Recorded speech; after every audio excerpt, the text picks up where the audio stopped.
Good morning, good afternoon, or good evening, wherever you happen to be in this big, wide, wonderful world that we're at. My name is Cornelia Davis, and I am thrilled to be here today and would like to thank the fine folks at Yugabyte for inviting me to speak with you at the Distributed SQL Summit. What we're going to talk about today is a subject that's near and dear to my heart, which is cloud native patterns.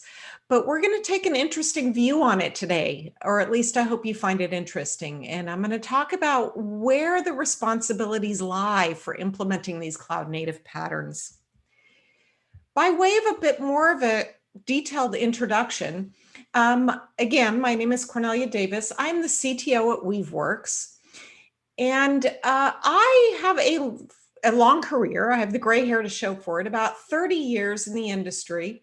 And I came at it from a developer viewpoint.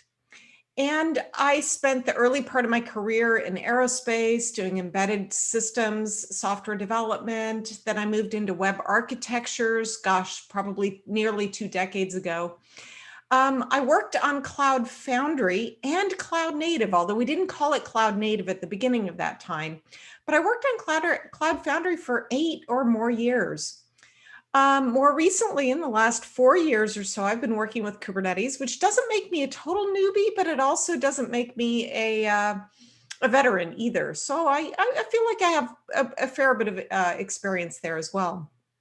I am also the author of a book that is really really connected to the topic here, which is Cloud Native Patterns. And Cloud Native Patterns is a book that is targeted at the application developer and the application architect, teaching them the patterns that make software work in the highly distributed, constantly changing environment that is the cloud. And that's in fact how I define cloud native. And that, in fact, is exactly the definition. I think it bears repeating. I like to describe cloud native software as that which is highly distributed and experiencing constant change. That constant change could be coming from changes in the underlying infrastructure or the underlying platform on which the software is running, or it could also be just the constant change that we're putting our applications through, frequent deployments, several times a day deployments, and so on. Now, a bedrock of those architectures is microservices. Now, I'm not going to spend a long time talking about why microservices have emerged as a key enabler of these cloud native behaviors. So constant change, adapting to constant change, and high distribution. But it has to do with scale. It has to do with scaling applications, teams. So there's an organizational element to that as well. Optimizing development cycles, resilience, all of those types of things. So I think that's pretty well established at this point.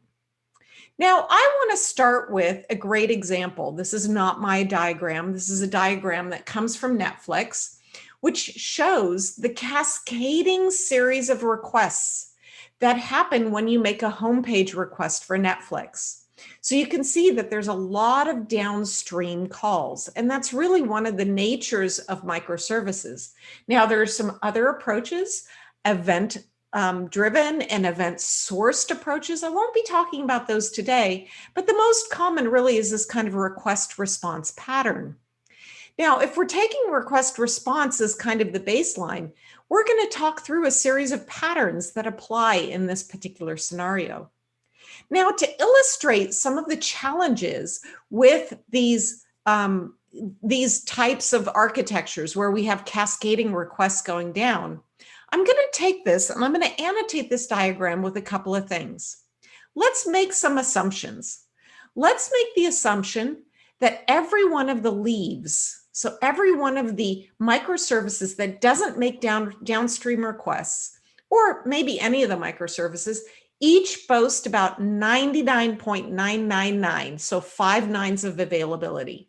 And let's also make the simplifying assumption that there's 100 of them.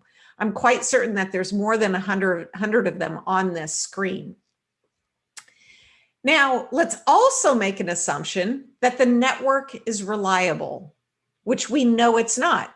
Hence the link to the fallacies of distributed computing. I think the network being reliable is fallacy number 1 on that list, if I remember correctly.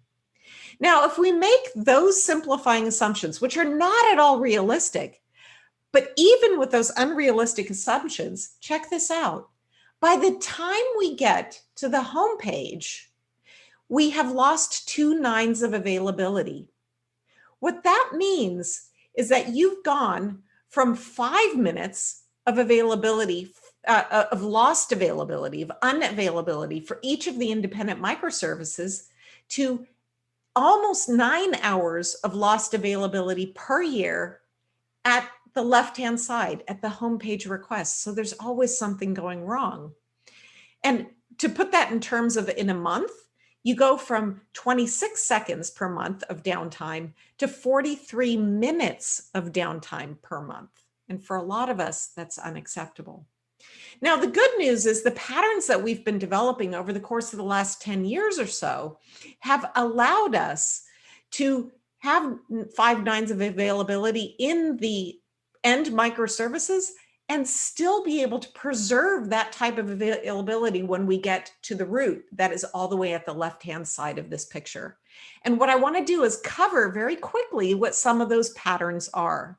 I promise you, we'll get back to distributed SQL databases in just a moment. So let's talk about some of those patterns. So the first pattern is multiple instances and load balancing.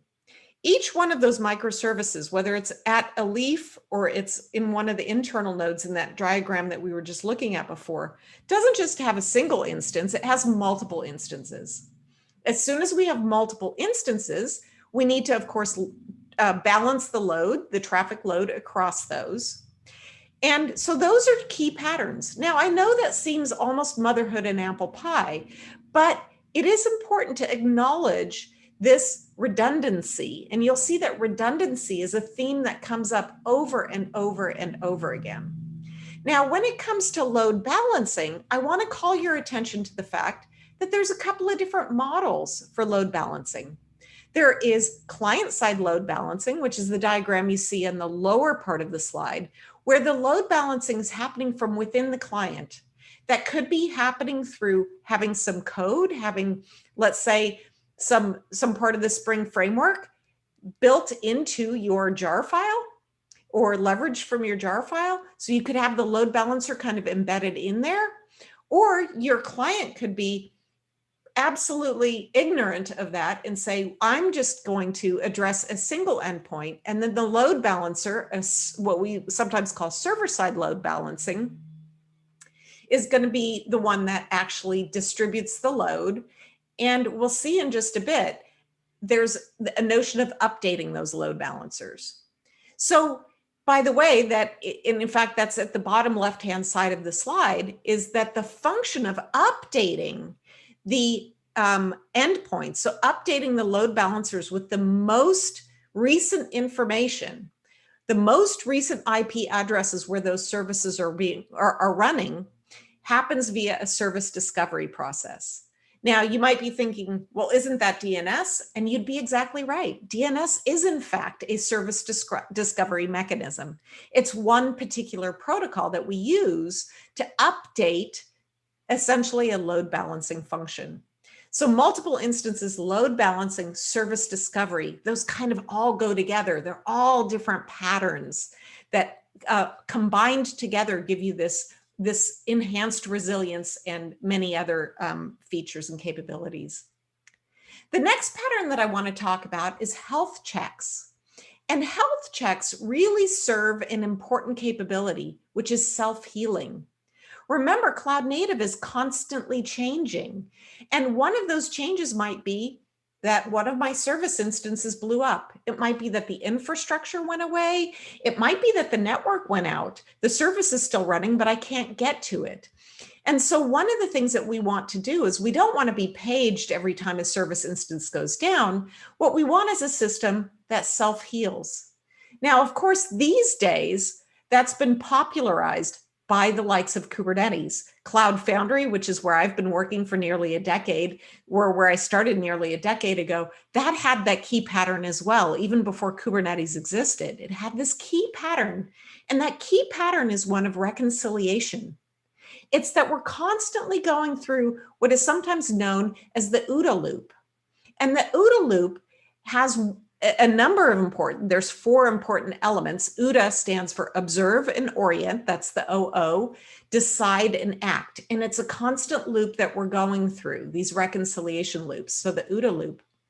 Well, one of the key elements, one of those key 4 elements is, again, observe, observations.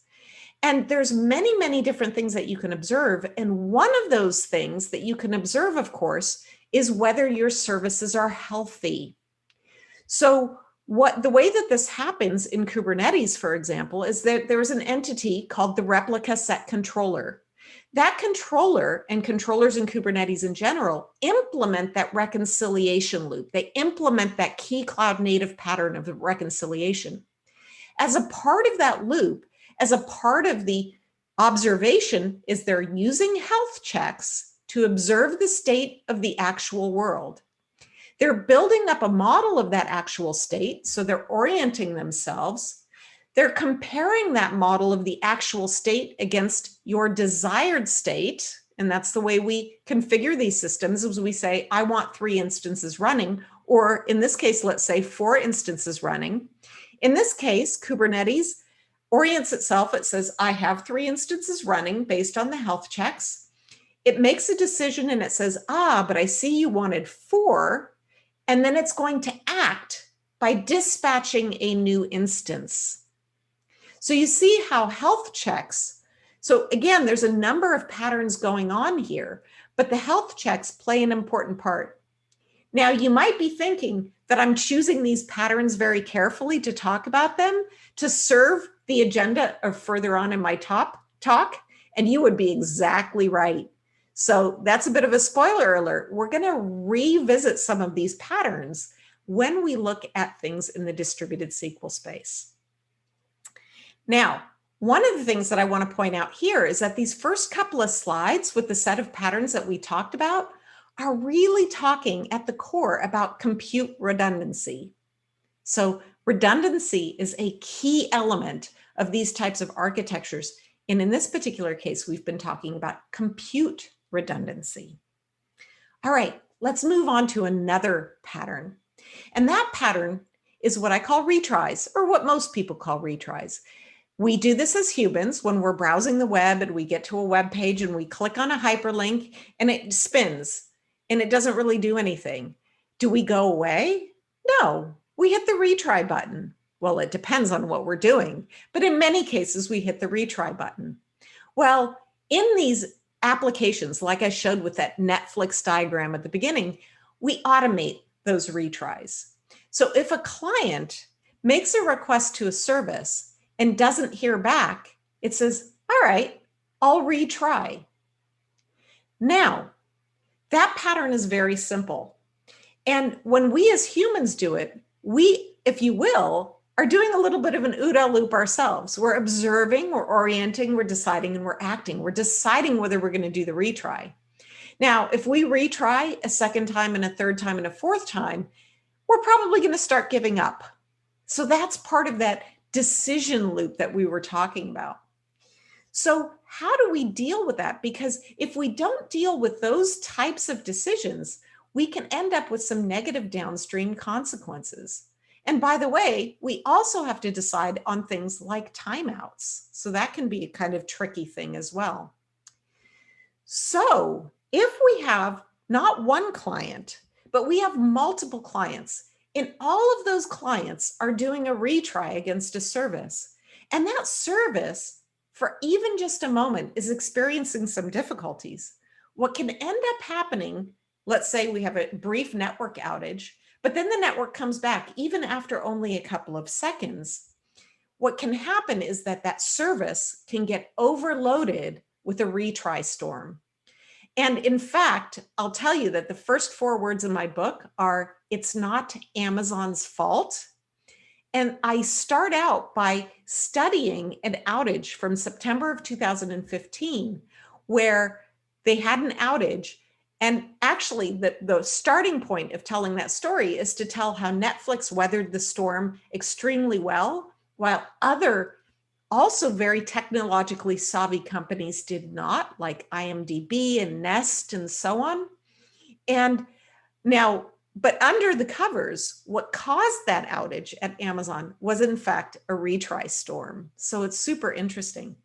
So what do we do about retry storms? Well, we introduce circuit breakers. Circuit breakers are a protective mechanism that sits between clients and a service. So it's usually on the edge of the service to keep it from melting down by being overloaded. So I won't go into the details of the circuit breaker pattern, but effectively it does this. It allows the service to remain healthy when it comes back from some type of a maybe minor blip. Minor blips can have downstream consequences that cause major problems. Now, I want to draw your attention to something here because I'm still talking about redundancy. In this case, I'm talking about interaction redundancy. So compute redundancy, interaction redundancy. Now, as you might think, I want to move into another area of redundancy. So remember that microservices compound things. So when I've got this network, and this is a much simpler one, it doesn't have even the 100 items, which was an underestimate from before. I've got a simple network of cascading request response calls here.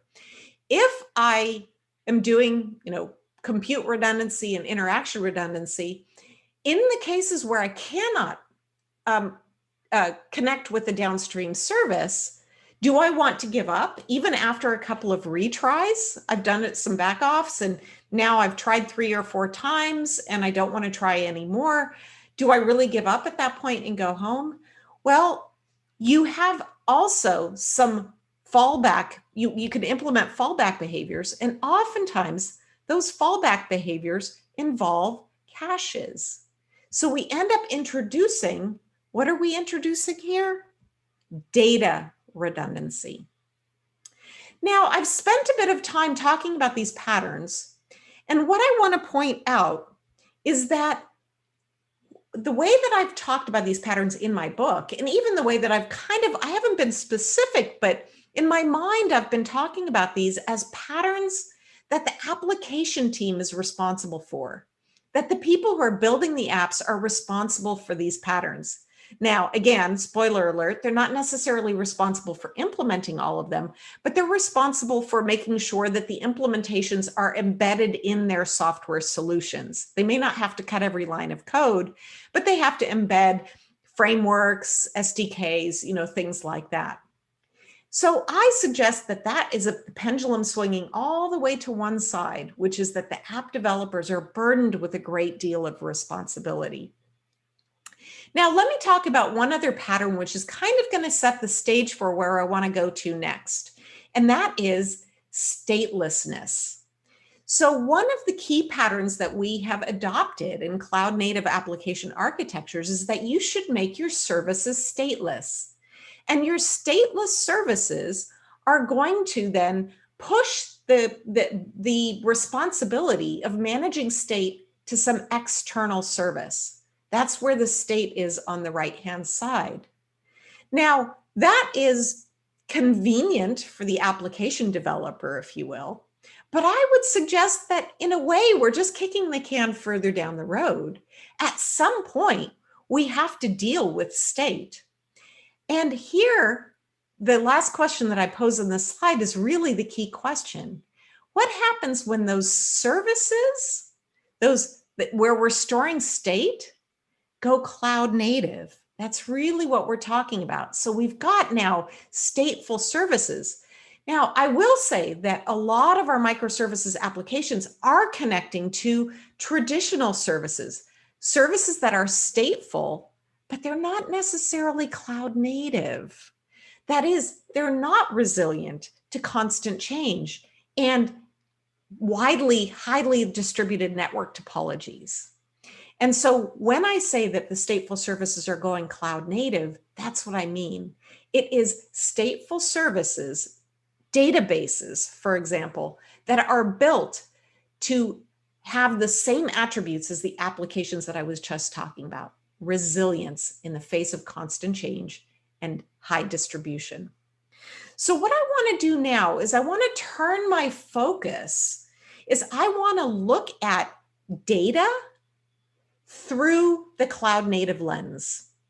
And this is where I will completely confess that most of you listening probably have a lot more experience than I do, because you're here at the Distributed SQL Summit and you are therefore likely interested in kind of data services. Now, I have worked in data service. I worked on Pivotal Cloud Cache and a number of other things, Gemfire and so on in the Cloud Foundry setting. I worked with some of the services that we brought to market there as well. Things like SQL databases, worked with partners on MongoDB and so on. So I have some experience, but I will confess that it's mostly from the consumption side. It's mostly from the application developer viewpoint. But nevertheless, when I've been studying what cloud native data means, I found that so many of the patterns that I was familiar with and wrote about for the application developer show themselves very prominently on the cloud native data side. So let's start with replication. We talked about redundancy. Of course, there's data replication. So I don't need to belabor this slide. I don't have one instance of my data A. I have multiple instances, and I've distributed them across different failure domains. That is, on different nodes, so that when one of the nodes goes down, or in fact, a couple of the nodes go down, I still have all of my data available. That I think is quite interesting. Now, the second thing that I want to talk about then, so we saw data redundancy, multiple instances. That was a pattern we talked about before. Now, what about this notion of load balancing? Now, I'm intentionally putting that in quotes because I don't know that genuinely can call it load balancing, but there is some element of traffic shifting, or traffic routing. So when requests come in, for example, requests at the top there and more in the red section, if it's a write request, then I know that I'm going to route things over to the nodes that are configured, that are kind of the primary replicas, so that I can do writes against those. If I'm doing reads, I'm going to go against other ones. So you can see how this load balancing pattern shows up inside of this database.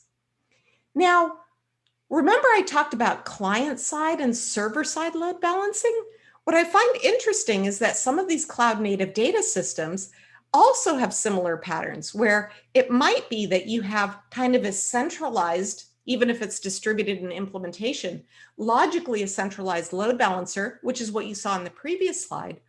Or you may have a system set up where the request goes into whatever node the load balancer finds, so it might route it to any of the data Cs.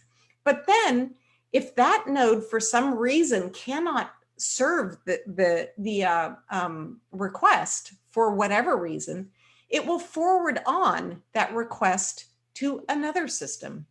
So I kind of think of that as client-side load balancing, or maybe more accurately put, internal load balancing. Now, what I also find very, very interesting is, remember that service discovery element that we talked about?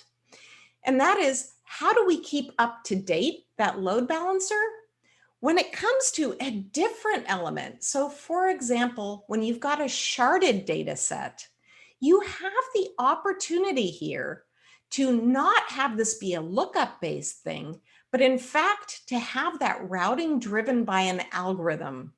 So an algorithm that determines, based on my key, which node I'm going to send the request to. Now, the other element that I want to point out here is that load balancing function may in fact come within an API as well. So remember, I talked about how you can take some of these things and implement them, embed them in the clients. That's something that I see quite a bit in these distributed databases. Now, again, back to the point of, in some cases, in the case of routing to nodes, the f of x, so figuring out where I'm going to route things to, might be lookup based. So we have algorithmic and lookup based scenarios. Now, I want to talk a little bit about health checks, because I found it super interesting that this concept of health checks exists within the SQL database, within the distributed SQL database as well. So when a client makes a read request, so here the scenario is The red nodes are the ones that are doing writes, but all of the nodes are able to do reads. Now, some of the replication from the write nodes, which is the only nodes where the writes are happening, out to some of the other replicated nodes, the replicated data sets, might be asynchronous. It depends on different models, but there are models where that's asynchronous. And part of the protocol then is when that read request comes in, that node will do a ping to another node to see whether their data is up to date. They're not asking for the data. They're doing a very inexpensive operation, of course, optimized over the network that is within the distributed SQL database, but they're doing a health check to see, maybe it's not so much a health check, but they're doing something similar to a health check to say, hey, do I have the latest? So I found that parallel very interesting as well. And then finally, I want to come back to this notion of retries. A retry, of course, remember, was if I don't hear back, then I'll try again.